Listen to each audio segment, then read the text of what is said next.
Hey guys, welcome back to my YouTube channel. तो आज हम किंग ऑफ मैनिफेस्टेशन सीरीज को फिर से कंटिन्यू करने जा रहे हैं। तो जैसे कि हमने प्रीवियस एपिसोड में देखा था, गोंग बोल रहा होता है कि अगर लीलू की बात है तो मैं उसकी साइड में रहना ज़्यादा पसंद करूंगा, क्योंकि अगर मैं लीलू के क्लोज में आ जाऊंगा तो इस तरीके से मैं जियांग क्यूंगर के भी क्लोज में आ जाऊंगा लास्ट में। तो एपिसोड नंबर 38 की स्टार्टिंग होती है। गोंग बोल रहा होता है, ये मुश्किल होगा स्टार्टिंग में मेरे लिए, पर जीत उसी की होती है जो लास्ट तक टिका रहे। वैसे चले होते हैं। लिंकिंग बोल रही होती है कि गोंग शेंजुन मुश्किल है डील करने के लिए, वो एक्सपर्ट है गेम में, बच्चे तुम उसके मैच में कुछ भी नहीं हो। लिलो बोल रहा होता है कि उसे ये चीज माननी पड़ेगी कि उसका जो गोल है वो मेरे लिए स्टार्टिंग पॉइंट है। लिंकिंग बोल रही होती है कि तुम कुछ ज्यादा अच्छे हो अपने आप को शांत करने के लिए, कंसोल करने के लिए। लिलो बोलता है कि मैं और क्या कर सकता हूँ, वो इंसान औसम तो है। क्यूंगर बोल रही होती है कि तुम्हें ऐसी चीजें बोलने की कोई जरूरत नहीं है। गोंग शनजुन पैदा ही काफी ज्यादा हाई फैमिली में हुआ है, पर उससे क्या मैटर पड़ता है, मतलब क्या फर्क पड़ता है। तुम्हारे पास डुअल रेजोनेंस है, तुम कुछ सालों में उसे ओवरटेक कर सकते हो। मेरे दिल में लीलू तुम किसी से भी कम नहीं हो। इस इनके लीलू ऐसे चौंक ही जाता है। लिंकिंग बोल रही होती है, "हाँ, तुम कुछ ज्यादा अच्छे हो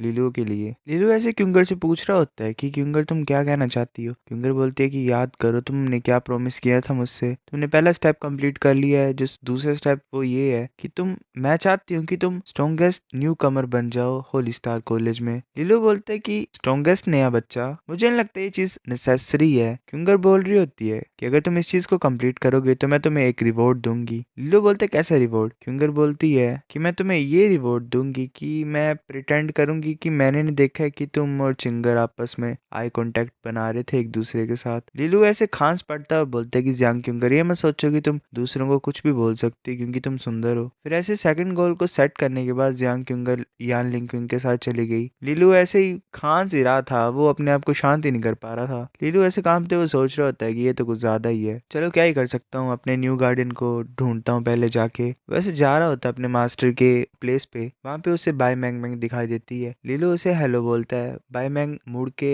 उसे हाय बोलती है। यार मैं बोल रहा हूँ ना, ये सारा खर्चा अपना लड़कियों को बनाने में लगाते हैं। लीलू सोच रहा होता है कि वाह ये तो गुजार क्यूट है, क्या ये चीज यूलांग को पसंद है, मतलब लुक्स की बात कर रहा हूँ मैं। लीलू बोल रहा होता है क्या ये मास्टर जीचान का प्लेस है, तुम अंदर क्यों नहीं जा रहे हो। बाय मैंग बोलती है कि मास्टर जीचान ने बोला कि अगर हम सब इकट्ठे हो जाएंगे तभी हम साथ में अंदर आए। लीलू बोल रहा होता है कि एक और पर्सन है ना, उसका नाम जिनफू है, क्या इंसान है वो, उसे टाइम से आना चाहिए था। बाय मैंग बोल रही होती है कि वो वहां पे है, वो तो काफी ज्यादा टाइम पहले आ चुका है, हम तुम्हारा इंतजार कर रहे थे। जो जिनफू होता है वो देख रहा होता है लीलू की तरफ। लीलू को ज्यादा ऑकवर्ड हो जाता है और बोलता है सॉरी तुम्हें इतना ज्यादा वेट कराने के लिए। तभी जो उनकी मास्टर होती है जीचान, वो उन तीनों को अंदर बुला लेती है। लीलो बोलता है कि ऐसा लग रहा है कि हमें मास्टर बुला रहे हैं। वो तीनों अंदर पहुंच जाते हैं। हमें जीचान दिखाई देती है जो कि वायलेट वाइब्रेंस मेंटर होती है होली स्टार कॉलेज की। वो तीनों जीचान को ग्रीट करते हैं। जीचान बोल रही होती है आज से तुम मेरे स्टूडेंट्स होगे, जो रूल्स है होली स्टार कॉलेज के मैं तुम्हारी हेल्प करूंगी कल्टीवेशन में। लीलो शुक्रिया बोलता है। जीचान बोल रही होती है कोई जरूरत नहीं है, जितना अच्छा तुम परफॉर्म करोगे उतने ज्यादा मैं अच्छे तुम्हें रिवॉर्ड दूंगी। और क्या तुम क्या सोच रहे हो कि हम ड्यूक्स तुम्हें इसलिए सिखाते हैं क्योंकि हमें तुम पसंद होते हो। अगर कोई भी तुम्हारे साथ चीजें खराब करने की कोशिश करेगा तो मैं उन्हें रोक दूंगी तुम्हारे लिए। लिलो सोच रहा होता है ये क्लियरली शेंजिन जाओ को रेफर कर रही है। जिशान बोल रही होती है कि तुम सभी के अपने अपने एडवांटेज है। लिलो तुम्हारे पास डुअल रेजोनेंस है, जिनफू उसके पास काफी ज्यादा रेयर शेडो रेजोनेंस है, बायमैंग सबसे ज्यादा कमजोर है तुम तीनों में, पर इसकी जो नाइट मारिश वाटर बटरफ्लाई रेजोनेंस है वो स्पेशल है। वो तुम्हारी तरह स्ट्रॉन्ग नहीं है पर जीनियस है, वो रिसर्च करने के लिए स्पिरिट लिक्विड्स को। वो ऐसे खुश हो जाती है और फिर लीलू की तरफ देखती है। लीलू पागल ही हो गया होता है क्योंकि उसे स्पिरिट लिक्विड्स और ये सुन के कुछ ज्यादा अच्छा लगता है। बाईमैंग सोच रही होती है कि इंसान हैंडसम है पर कभी कभी ये डरावनी हरकतें कर देता है। जीचान बोलती है मैं तुम्हें कुछ इंपॉर्टेंट न्यूज बताती हूँ बाद में, पर इससे पहले तुम्हें एक एक क्वेश्चन तुम मेरे से पूछ सकती हो। लीलो बोलता है कि मास्टर ये नोबल वॉर क्या चीज होती है। जीचान चुप हो जाती है और बाकी वो दोनों हैरान हो जाते हैं, थोड़ा सन्नाटा सा हो जाता है। जीचान बोलती है क्या ये तुम्हारे पेरेंट्स की वजह से तुम पूछ रहे हो। लीलो बोलता है हाँ। जीचान बोल रही होती है कि तुम्हारे क्वेश्चन ने एक्चुअल में उस सिचुएशन को टच कर लिया है, मतलब जो मैं तुम्हें बताने वाली थी नेक्स्ट, जो कि सच्चाई है इस दुनिया की। पहले मुझे तुम्हें इस वर्ल्ड के बारे में बताना पड़ेगा। जो जिया किंगडम है वो डिवाइन कॉन्टिनेंट के ईस्ट पार्ट में है, जहाँ पे कुछ ज्यादा फैक्शंस हैं जैसे कि स्टार्स होते हैं। ईस्ट डिवाइन कॉन्टिनेंट के बाहर 9 4 डिवाइन कॉन्टिनेंट्स हैं। टोटल में 10 डिवाइन कॉन्टिनेंट्स है जहाँ पे ह्यूमन काइंड रहती है, और 3 नेशंस में होली स्टार कॉलेज है। तुम्हें पता है ये स्कूल क्यों एग्जिस्ट करते हैं? वो तीनों चुप हो जाते हैं। जीचान बोल रही होती है एकेडमिक फेडरेशन की वजह से। जो एकेडमिक फेडरेशन है वो सबसे ज्यादा पावरफुल ग्रुप्स में से एक है इन दुनिया में। जो भी एलीट स्कूल्स हैं इन 10 डिवाइन कॉन्टिनेंट्स में, वो उसके मेंबर्स हैं। होली स्टार कॉलेज भी उनमें से एक है। लिलो सोच रहा होता है Holi star college great academic federation का मेंबर ही है बस। कितनी ज्यादा पावरफुल फेडरेशन होगी खुद ब खुद ही, जीचान बोल रही होती है। और जो एकेडमिक फेडरेशन है वो इसीलिए एग्जिस्ट करती है क्योंकि दूसरों के लिए, मतलब एक तरीके से दूसरों के लिए ऐसा बोला जाता है कि काफी ज्यादा साल पहले जो ह्यूमन सिविलाइजेशन थी वो गोल्डन एरा में पहुंच गई थी। हम काफी ज्यादा खतरनाक तरीके से ग्रो कर रहे थे, इसी तरीके से हमने फिर नेचर को वायलेट करना स्टार्ट कर दिया, जिसकी वजह से एक बहुत खतरनाक चीज हो गई। हमारे वर्ल्ड की रिफ्लेक्शन तैयार हो गई, और जो रिफ्लेक्शन वर्ल्ड ऐसा था जिससे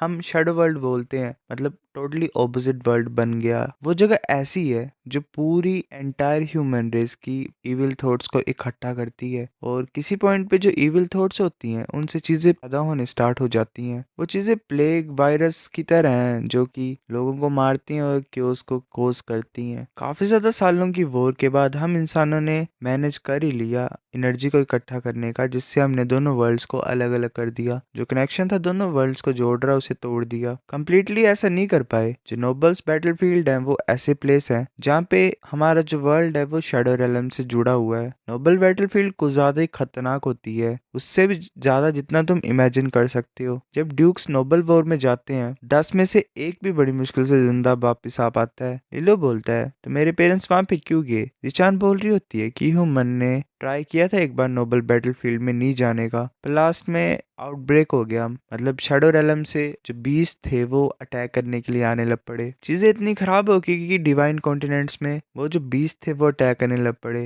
इतनी खराब सिचुएशन होगी जो कोई सोच भी नहीं सकता है। हमने ये फाइंड किया कि अगर किंग्स और ड्यूक के लेवल नीचे गिर जाएंगे तो अगर ऐसी कोई सिचुएशन हो जाएगी तो हमारे पास कोई चॉइस ही नहीं होगी। इसलिए वहां पे भेजा जाता है उन्हें स्टार्टिंग में रोकने के लिए, और ड्यूक्स को भेजा जाता है मैक्सिमम टाइम। बायमैंग बोल रही होती है ऐसा लग रहा है कि फोर्स किया जा रहा है किंग्स और ड्यूक्स को मरने के लिए ही। बायमैंग बोल रही होती है कि लास्ट में लॉटरी सिस्टम ही बना दिया गया नेक्स्ट कैंडिडेट्स को चूज करने के लिए। इसे डेथ लॉटरी भी बोला जाता है। व्हाइट और ब्लैक स्लिप्स में इसे बांटा जाता है। व्हाइट का मतलब लाइफ और ब्लैक का मतलब डेथ। तुम्हारे जो पेरेंट्स थे उन दोनों ने ब्लैक स्लिप को निकाला और वो नोबल बैटलफील्ड में चले गए। वो तुम्हें छोड़ के नहीं जाना चाहते थे पर उन्हें जाना पड़ा। कोई भी डेथ लॉटरी को डिफाइन नहीं कर सकता है। अगर कोई ऐसा करता है तो उन्हें 10 डिवाइन कॉन्टिनेंट्स में रहने की कोई भी जगह नहीं मिलती है। लिलो सोच रहा होता है कि किसी ने मुझे इतनी ज्यादा क्रूअल रियलिटी के बारे में बताया नहीं इस वर्ल्ड की। इस तरह की न्यूज तो कुछ ज्यादा खतरनाक सिचुएशन को कोज करेगी अगर फैल जाए ये तो। मतलब लाइक हाँ ड्यूक्स को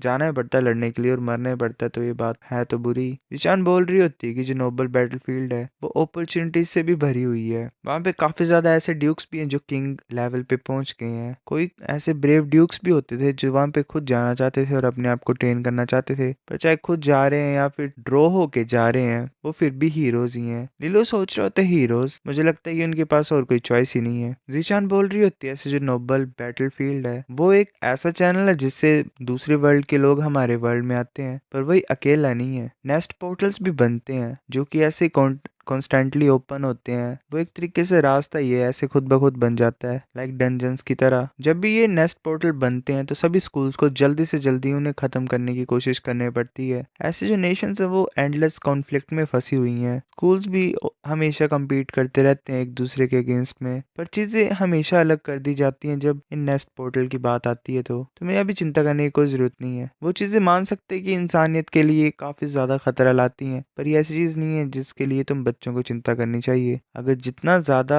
स्काई गिरने की कोशिश करेगा उतने ज्यादा लोग उसे पकड़ने की कोशिश करेंगे, और वही लोग पकड़ेंगे जो लंबे होंगे। तो तुम्हें चिंता नहीं करनी है। सो गाइस ये एपिसोड इतना था। अगर आपको नेक्स्ट देखना तो वेट करो। तब तक मिलते हैं आपसे। बाय।